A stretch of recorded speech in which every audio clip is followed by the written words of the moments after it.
De acuerdo, entonces iniciamos la grabación. Muy bien, hoy nuevamente la bienvenida para todos y a partir de este punto de grabación vamos a hablar de tres aspectos básicamente. Bueno, la bienvenida y la presentación, el inicio del curso y las actividades que están en desarrollo actualmente y me interesa mucho que dejemos definidas la programación de los siguientes encuentros tutoriales, sobre todo para el desarrollo de, de los temas que vamos a ir trabajando. Empiezo por mi presentación, ya con algunos, les decía hace un momento, he ido interactuando, he leído la presentación de cada uno de ustedes, que cada uno de ustedes ha venido haciendo. Para optimizar ancho de banda, voy a cerrar a partir de este momento mi video. Soy, bueno, Gustavo Constaín, ya todos han leído las presentaciones y las aperturas que he hecho de algunos foros, del foro general, del foro de noticias del aula, que es importante que permanentemente estén revisándolo, los correos que les he ido mandando. Soy ingeniero de sistemas como formación de base, tengo una especialización en pedagogía, tengo un máster internacional en e-learning con la Universidad Oberta de Cataluña en España, tengo un certificado de transferencia de tecnología que he tenido la oportunidad de realizar con la Universidad Politécnica de Madrid.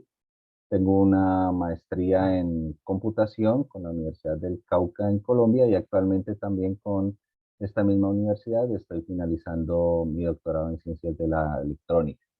Bueno, estaré como director de este curso de diseño de la accesibilidad durante este periodo académico. Tuve la oportunidad de ser el diseñador del curso y bueno, es un curso que ha ido evolucionando, ha ido actualizándose desde la primera versión, digamos la visión con la que se creó el curso ha venido cambiando un poco, también a partir de, bueno, de cómo se ha desarrollado. Ustedes hacen parte de la segunda cohorte de la maestría.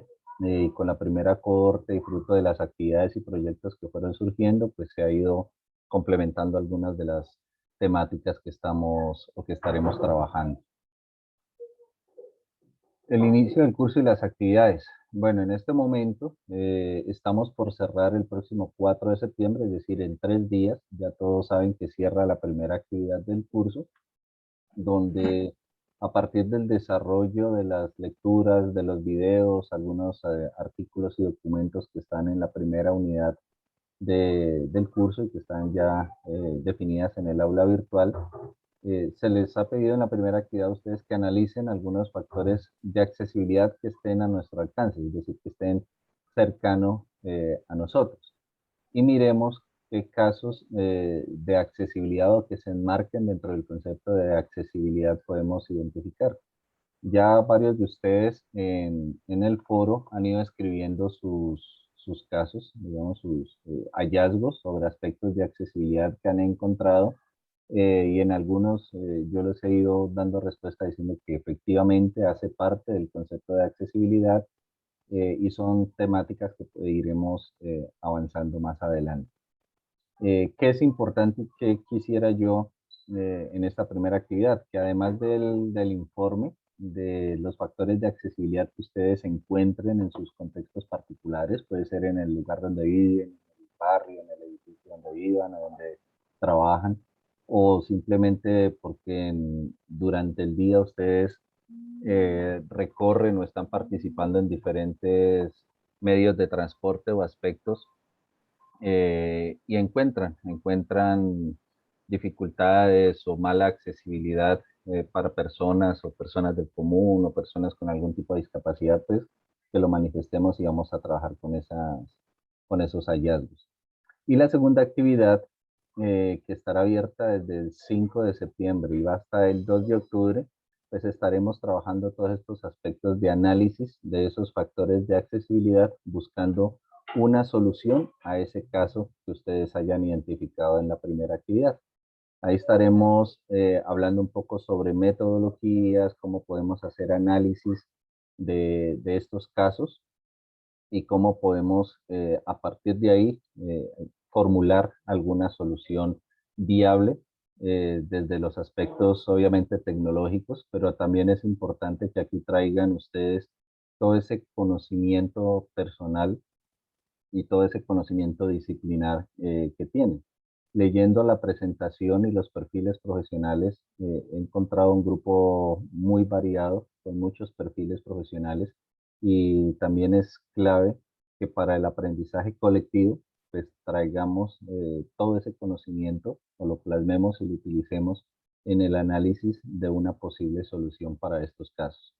Siempre les voy a pedir que al final, bueno, a partir de esta etapa 2, donde hagamos o obtengamos el análisis de posibles soluciones, de una posible solución, hagamos algunas actividades de socialización de los trabajos que se irán haciendo por cada uno de los grupos colaborativos. Y eso nos va a permitir aprender entre todos y aprender del análisis que vayan haciendo ustedes de esos casos identificados. Las estrategias de acompañamiento docente que estaremos utilizando son básicamente estas cuatro. El correo electrónico institucional, ya al final de esta presentación pues, les daré mi correo electrónico institucional. Podemos utilizar también el correo interno del aula, a través de la cual les he enviado algunos mensajes en los últimos días. Algunos de ustedes también me han dado respuesta o me han escrito mensajes directos dentro del aula. Normalmente trato todos los días de estar revisando y dando respuesta a estos mensajes. Digamos que este es un medio más inmediato de comunicación en caso de que ustedes tengan algún tipo de inquietud puntual sobre el tema que estén trabajando, sobre el funcionamiento del aula, aunque recuerden que también existen los foros que se han abierto en el aula virtual.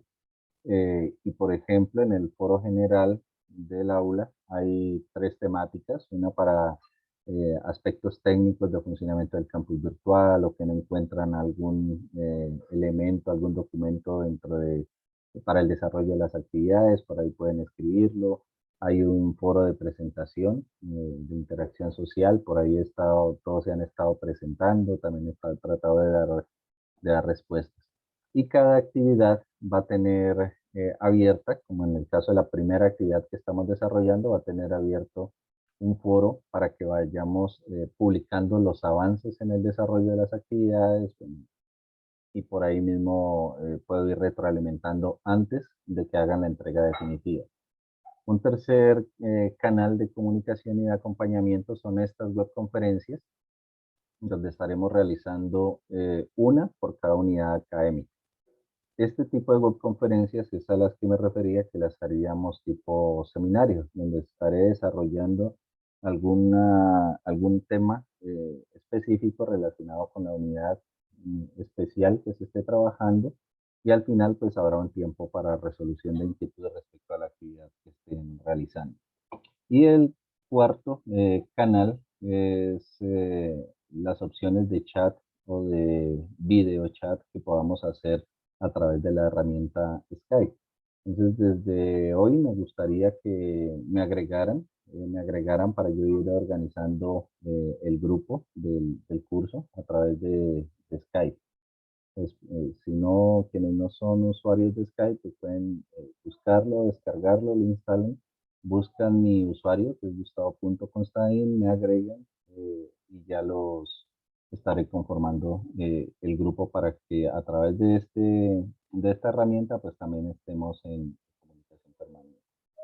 Si consideran pertinente, no tengo inconveniente en compartirles mi número de celular para que a través de Skype, perdón, de WhatsApp, podamos comunicarnos también o una llamada. A veces una llamada telefónica para resolución de alguna duda es mucho más efectiva que enviar un correo y esperar varias horas a que aquí como docentes podamos revisar un correo electrónico que haya llegado.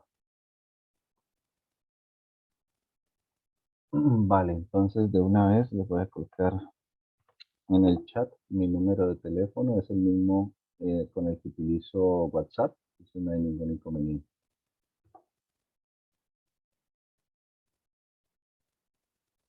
Bueno, no sé, si todos tienen Telegram, también podríamos utilizar Telegram.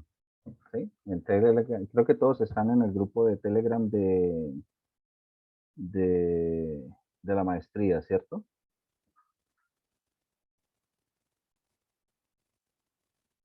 Ah, vale, listo, perfecto. Entonces, si les parece, Buenas, buenas noches, profe. Sí, qué pena. No sé si cuando te refieres al grupo, nosotros tenemos un grupo, pero con el profesor del curso de arquitectura, pero no sé si hay uno general. sí, hay un grupo general donde lo maneja, bueno, lo coordinaba la anterior directora de la maestría y ahí ella iba vinculando a todos los estudiantes que ingresaban. Si no, voy a hacer la consulta si han ido actualizando ese grupo porque de ahí podría tomar sus contactos y crear un grupo para este curso.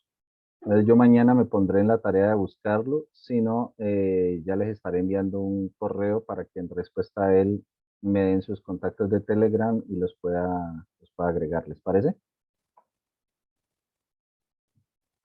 Gracias. Vale. Profe, pero para que no tengamos que publicarlo, darte el número y que sea más como dispendiosa esa tarea para usted, usted podría crear el grupo y simplemente nos pasa el enlace por correo del campus y todos nos agregamos con el enlace. Vale, perfecto. Entonces así lo haré. Muchas gracias, Lina, por la sugerencia. Bien, entonces un primer acuerdo al que quiero que lleguemos hoy es el de las fechas de webconferencia. Estoy analizando mucho el tema porque, bueno, quiero comentarles, sé que por facilidad, sobre todo de labores, de trabajo de todos, entiendo que todos tienen ya su jornada laboral.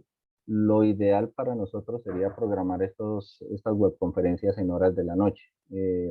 Pero hay una recomendación que me ha hecho y lo identifiqué hace un par de días en realidad. Y es que al interior del grupo tenemos un compañero que es español, el de Lleida. Y por supuesto la diferencia horaria para él es muy complicada, ¿no? Si lo hacemos en horas de la noche, para él sería la madrugada en España. Entonces esta es una propuesta que les traigo sin haber hablado con el compañero de Lleida. Eh, Esperaba comunicarme con él o esperar a ver si él hoy se conectaba y pudiéramos tomar una decisión, o si no, yo me estaría comunicando con él mañana para ver si estaría, bueno, primero les planteo a ustedes esta opción y es, teniendo en cuenta la diferencia horaria, que pudiéramos hacer los días sábados en la mañana estos encuentros. Y aquí están las primeras fechas sugeridas, ¿no? Que sería el sábado 10, sábado 10 de septiembre, la siguiente, la primera es hoy, esta que estamos realizando, sería la única que está programada en horas de la noche de Colombia. La siguiente es hacerlas los días sábados en la mañana y están programadas en días cercanos a la apertura de cada una de las actividades. Entonces, en la agenda del curso hay unas fechas de apertura de actividades y traté de programar algunas cercano a la fecha de apertura. Bueno, entonces Lina dice que no tiene problema, muchas gracias. Pedro dice que por él está bien. No sé si alguno tiene algún inconveniente que se haga los días sábados en este horario.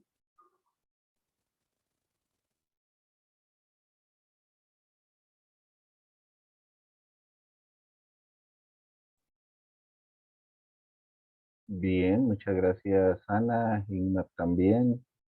Vale, perfecto. Entonces, estos horarios los estaré recordando mañana en un mensaje y les estaré además enviando la copia de esta presentación para que la vayan guardando también y tengan esta información todos. Entonces, muchas gracias. La siguiente tutoría entonces sería el sábado 10 de septiembre a las 8 de la mañana hora de Colombia. Y con eso nos aseguramos que sea una hora asequible para Lleida, de acuerdo a esta diferencia horaria y puedan participar sin dificultad. Además que es probable que en esta semana, estaban por confirmarme, se sumara más gente de Lleida al curso.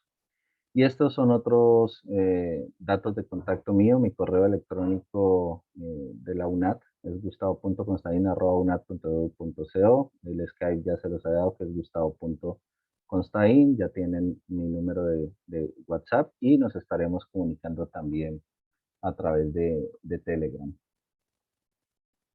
Muy bien. Y ahora entonces voy a compartir nuevamente, pero ya la siguiente presentación para que comencemos con algo de la temática que trataré de abordar rápidamente para que el tiempo que tenemos nos alcance. La primera unidad que hemos venido trabajando tiene que ver con dos conceptos básicos para este curso, ¿no? Lo que es accesibilidad universal y lo que significa diseño para todos. Y a pesar de que estemos, bueno, esto es lo que veremos, algunos conceptos iniciales sobre discapacidad, inclusión social y accesibilidad, que es accesibilidad universal y diseño para todos, y resolveremos algunas inquietudes que pueda existir sobre el desarrollo de la actividad. Miremos algunos conceptos importantes. El primero es la relación que puede haber entre discapacidad y accesibilidad. Si buscamos algunas definiciones, por ejemplo, a pesar de que no es el mejor medio de búsqueda o de consulta de algunos conceptos, pues digamos que Wikipedia sí es un medio que se ha venido masificando y que, bueno, digamos que también puede ser válido para buscar rápidamente algunos conceptos que son de uso popular. Wikipedia dice o define discapacidad como la falta o limitación de alguna facultad física o mental que imposibilita o dificulta el desarrollo normal de actividades de una persona. Aquí he tratado de resaltar algunas palabras que para mí son claves dentro de cada una de las definiciones. En ella pues vemos la palabra limitación, o sea, alguna limitación que nos dificulta desarrollar alguna actividad. Por ahí ya vamos viendo que el concepto de discapacidad no solamente se limita a, como es una creencia popular, a algunas limitaciones o discapacidades de tipo físico, sino que vamos a ver más adelante que esas limitaciones podemos tenerlas cualquier persona. Y justamente la Organización de las Naciones Unidas menciona la discapacidad como un concepto que va evolucionando y que tiene que ver con la interacción de las personas que tengan diferencias entre ellas o que existan barreras que impidan el normal desarrollo o la normalidad en la interacción entre las personas.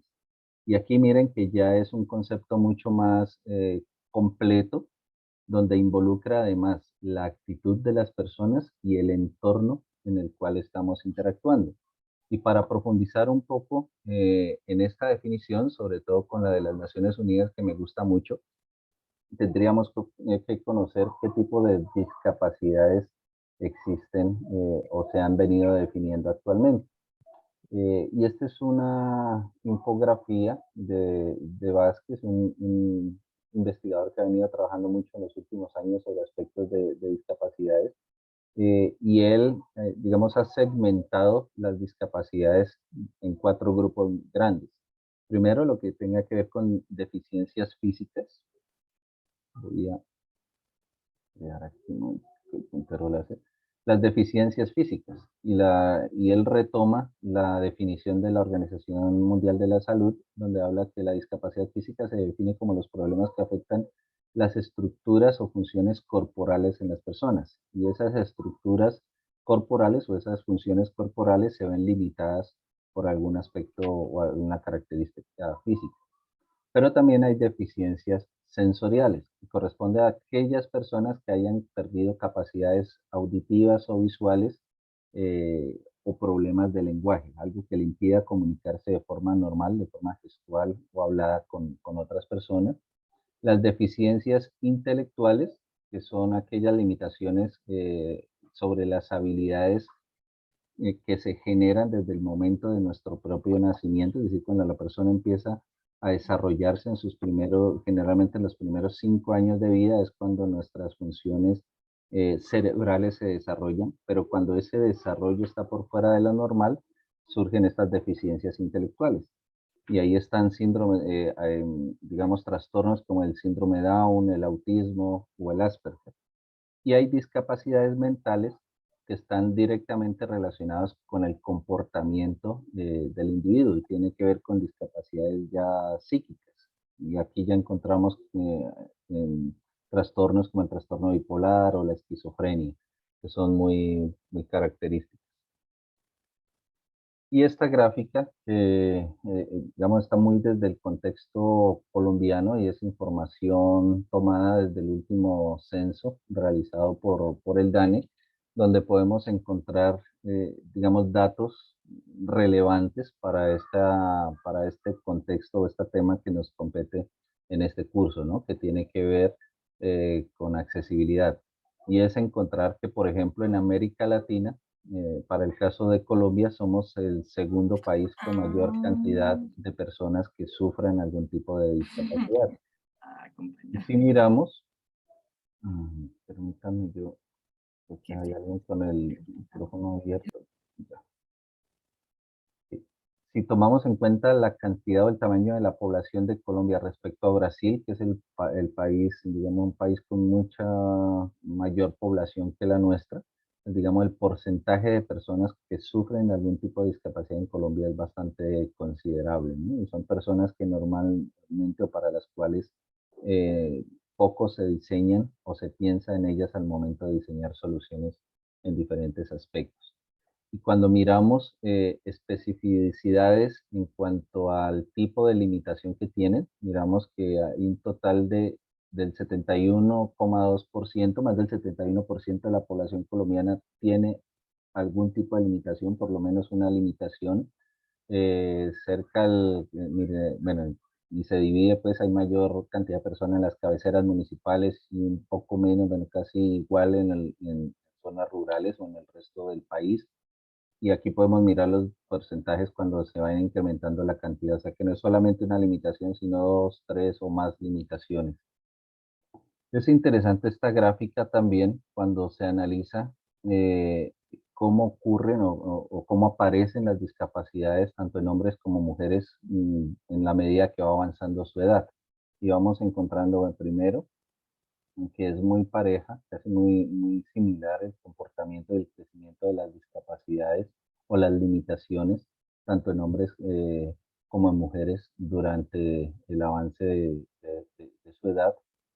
Y cuando miramos qué tipos de discapacidades son las más frecuentes, pues encontramos que la más recurrente es la de personas con algún tipo de discapacidad visual, es decir, personas que tengan que utilizar lentes o gafas para poder ver, poder leer, poder caminar o desarrollar sus actividades cotidianas. Es un porcentaje bastante alto, el 43,4% de los colombianos eh, tienen o tenemos que recurrir a este tipo de ayudas para poder ver con normalidad, seguido por discapacidades o limitaciones para moverse o caminar, posteriormente algún otro de limitaciones, el tipo de limitación permanente, seguido por discapacidades auditivas y creo, bueno, para usar los brazos libremente, bueno, aquí podemos mirar el tipo de discapacidades específicas que hay. Y cuando miren esta gráfica del centro, que es realmente sorprendente, al menos cuando hice la consulta, donde la discapacidad más común en Colombia, encontramos que casi el 47% de las mujeres tienen discapacidades visuales, ¿sí? Personas que no ven a pesar de usar lentes o gafas, es decir, la discapacidad visual es la más frecuente en las mujeres y el 40% en los hombres dentro de las personas que tienen algún tipo de discapacidad. Entonces, son datos muy dicientes sobre cómo estamos en temas de discapacidad en el país. Y cuando hablamos de discapacidad, en muchos casos nos damos cuenta que tiene que ver también con el entorno, es decir, el entorno en el cual nos desenvolvemos no está diseñado, no está pensado para personas con tal cantidad de variaciones o de limitaciones como veíamos en las estadísticas anteriores, ¿no? En los datos, en las cifras anteriores. ¿Sí? Entonces ahí nos damos cuenta de que bueno, está por vencérsenos en 10 minutos el tiempo, entonces trataré de agilizar un poco el tema. Entonces estamos viendo que los espacios físicos, como están diseñadas nuestras ciudades, también influyen mucho en esa afectación de movilidad que podemos tener las personas. Y la movilidad es un aspecto fundamental para poder movernos y poder desarrollar nuestras actividades de forma normal. Infortunadamente, pues necesitamos movernos o necesitamos hacer parte o ser participativos en los diferentes contextos en los cuales podríamos desenvolvernos para poder participar y ser incluidos dentro de la sociedad en la cual nos movemos. Es algo que tiene que cambiar, ha venido cambiando, por lo menos ya cuando notamos que desde las diferentes ciencias, no solamente desde las ciencias sociales, sino también, por ejemplo, ahora desde lo que se hace en las ciencias computacionales y cómo se crean o se han venido creando y fortaleciendo áreas como la interacción humano-computador, que es desde la cual surgen estas temáticas como el diseño de experiencia de usuarios, los aspectos de accesibilidad y cómo ya desde estas disciplinas podemos empezar a abordar estas temáticas de accesibilidad y cómo facilitar la calidad de vida de personas que tengan algún tipo de limitación. Y como decíamos, vivimos en un mundo con barreras. Y ya ustedes podrán decirme si en esos contextos o en esos entornos en los cuales interactúan en su día a día, encuentran, por ejemplo, barreras de este tipo, barreras de movilidad, andenes con obstáculos, donde una persona, no solamente una persona con discapacidad o con una limitación de movimiento se vea perjudicada, sino por ejemplo, pensemos en una madre de familia que lleve un coche con su bebé y necesite, por supuesto, no bajarse a la calle, sino seguir por su andén y se encuentra obstáculos como los que estamos viendo en estas dos fotografías. Pues hay una barrera física que impide la normal movilidad de una persona, ¿no? De un grupo de personas. Y aquí ya tenemos algunos aspectos que tienen que ver con accesibilidad. Otra que podemos encontrar son las barreras en la comunicación y en la información. Y cuando hemos viajado y, por ejemplo, llegamos a un punto en una calle donde encontramos informaciones de este tipo, bueno, primero está en un idioma que puede ser, no puede, seguramente no es nuestro idioma nativo, y además la cantidad de información que está ubicada, ¿a cuál de estos letreros tendría yo que obedecer? Si son a todos, ¿cuál aplica en el momento específico en el que estoy ubicado en este lugar? Pues, ¿cuál de los 4 letreros que hay ahí tengo que hacer caso para saber si me puedo estacionar en ese punto o no? Pues, cuando no hay comprensión en la información, pues hay una barrera de comunicación y de acceso a la información que habría que atender y barreras en el acceso a bienes y servicios. ¿Sí? Si hay personas con alguna limitación física, y este es un caso que hemos venido analizando mucho en la UNAT, gracias a estudiantes que nos han llegado y cada vez en mayor cantidad con algún tipo de limitación física. Entonces, ¿cómo podemos ayudarlos? ¿Sí? Entonces, ustedes habrán notado quienes son, sobre todo quienes son nuevos en la universidad, habrán identificado en los formatos de los documentos que manejamos, por ejemplo, en las guías, un tamaño de letra específico, unos colores de contraste específicos en estos documentos, pues todo esto obedece a normas de accesibilidad que hemos ido implementando tanto en el diseño de las aulas virtuales como en los documentos que estamos generando para estudio, ¿no? El contraste, el tamaño de letra, todo obedece a que los software que existen para poder generar ayudas de lectura, por ejemplo, o de acceso a la documentación en estos documentos, pues se facilite y están basados en normas puntuales de accesibilidad eh, para usuarios con algún tipo de limitación específica. Y hay barreras, digamos que esto es de lo más triste que podemos encontrar, encontrar barreras que son creadas por las actitudes negativas de mucha gente hacia personas con algún tipo de limitación. ¿Sí? yo les cuento, bueno, primero hago un paréntesis. En caso de que se nos cierre la webconferencia, la vuelvo a abrir y continuamos con la charla para no perder la totalidad de información que quería compartir con ustedes en la noche de hoy. Quiero compartirles una temática que tiene mucho que ver con las actitudes negativas hacia la discapacidad y es parte de lo que he venido trabajando en mi proyecto doctoral. Yo estoy trabajando con desarrollo de software para personas o niños, especialmente niños con trastorno de espectro autista.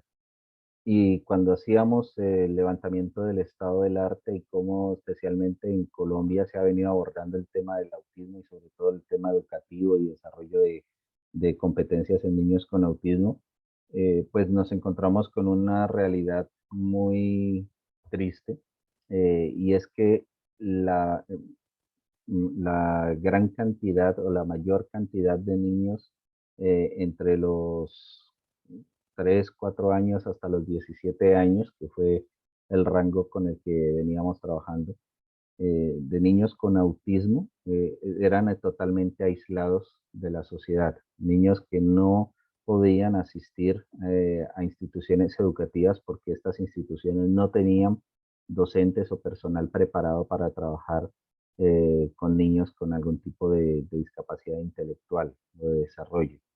Y entonces los padres de familia encierran o encerran a estos chicos en sus casas, y muchas veces ni los mismos vecinos, y esto lo encontrábamos en fundaciones y en clínicas donde en algún momento habían atendido niños con autismo, nos decían, tuvimos los chicos, los tuvieron un tiempo, los mismos padres por decisión de ellos los retiraban, y eran chicos que los encerraban en sus casas, no los volvían a sacar, esporádicamente lo sacan, pero con mucho cuidado por el comportamiento que manejan estos chicos.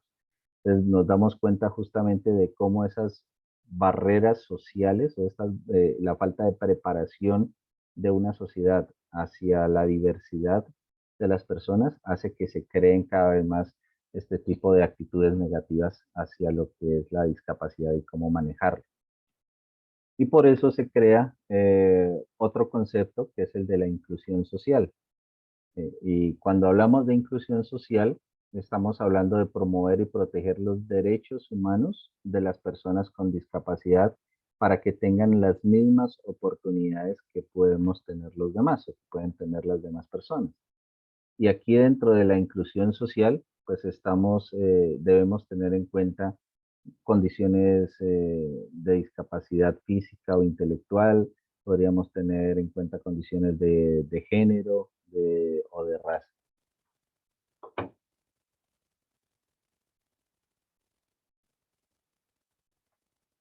Pero ¿qué podemos hacer? Y es la gran pregunta que surge. ¿Qué podemos hacer frente a estos casos? Cuando nos estamos enfrentando a una diversidad tan grande en nuestra sociedad, ¿qué podemos hacer? Bueno, el concepto de accesibilidad, entonces decíamos que es una condición necesaria que facilita la igualdad y la integración de todas las personas en el mundo. Entonces, cuando hablamos de accesibilidad, estamos rompiendo esas barreras o esa diferenciación que podríamos o que podemos llegar a hacer en algún caso particular sobre condiciones o características físicas, condiciones o características intelectuales y de desarrollo, sobre temas de género, sobre aspectos de raza, de idioma, y tratar de romper esas barreras y facilitar la interacción entre todos sin ninguna distinción, sin ninguna particularidad específica. Y aquí me gusta esta definición del Observatorio de Accesibilidad de España, que dice que algo es accesible si es de fácil acceso para que cualquier persona, incluso aquellas que tengan limitaciones en la movilidad, en la comunicación o en el entendimiento, puedan llegar a un lugar, objeto o servicio. Y miren que aquí ya no se está hablando de accesibilidad como algo exclusivo de alguien que tenga alguna discapacidad, sino que estamos hablando de discapacidad y en digamos, en esa definición estamos enmarcándonos absolutamente todos. Y dice incluso aquellas que tengan algún tipo de limitación. ¿De acuerdo? Entonces, cuando hablamos de accesibilidad, y lo veíamos, por ejemplo, en los ejemplos de diseños urbanísticos o diseños arquitectónicos, pues digamos que hoy en día o